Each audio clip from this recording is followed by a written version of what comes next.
joined by John Longworth, former Director General of the British Chambers of Commerce. He resigned from that position to campaign for the UK to leave the European Union. Good morning, John. Good morning. Thank you for being on the programme.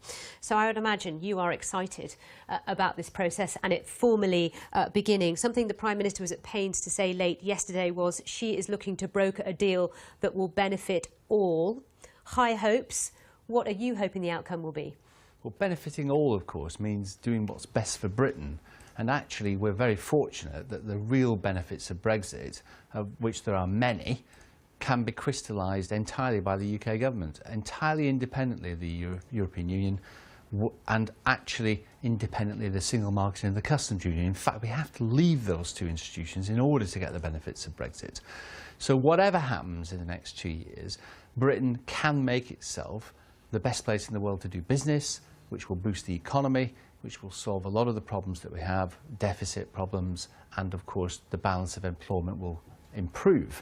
So actually UK is in a uniquely good position to have the best deal for Britain, even if we don't get a free trade arrangement with the EU, because a free trade arrangement with the EU is actually icing on the cake. It is by no means important as the other things that we can do. Lots of ifs and buts, aren't there, John? And the Chancellor at the time was campaigning for Remain, of course, called it a leap into the dark, a leap into the unknown.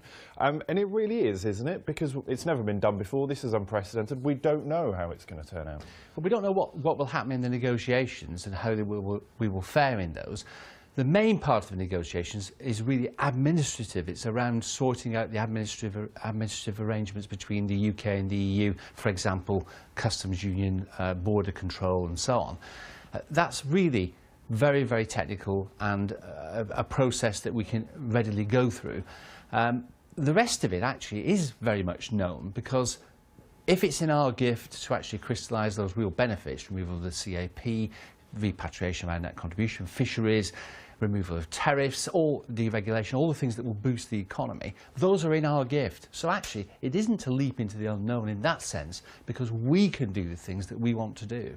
It all, though, does depend on how the negotiations go, the horse trading, which will go on for many months to come, and Brussels has made it very clear it will not be persuaded. It will not be giving the UK an easy exit by any means. It will be a very costly exit, and for each particular sector or industry in the UK it will mean very different things. Well, there's lots of administrative stuff to be sorted out, no question about that. And of course, there'll be a lot of heat and light, and no doubt the EU will be very, very upset about it, because it's the lifeblood of the Commission. Let's face it, their employment and pensions depend on our contributions, so they won't be very happy about that.